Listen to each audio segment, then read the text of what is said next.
vous êtes une entreprise, sauf à ne pas connaître les règles de droit, ce qui est quand même un peu étonnant quand on est un grand groupe, on sait que cet instrument existe.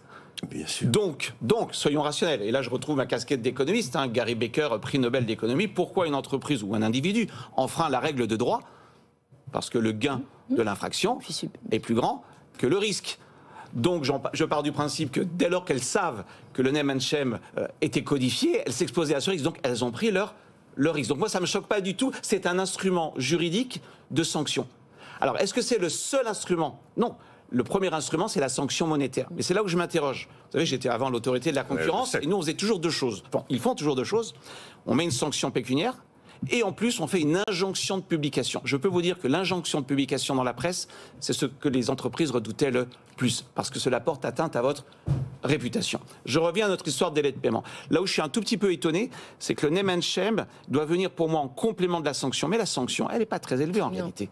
Parce que c'est un montant au niveau absolu. C'est 2 millions d'euros. Pardon, pour l'économiste que je suis, est-ce que 2 millions c'est beaucoup? Ça ne veut rien dire. C'est comme si je disais dans l'immobilier, est-ce qu'un appartement qui vaut 500 000 euros, c'est beaucoup? Ça dépend de la taille de l'appartement.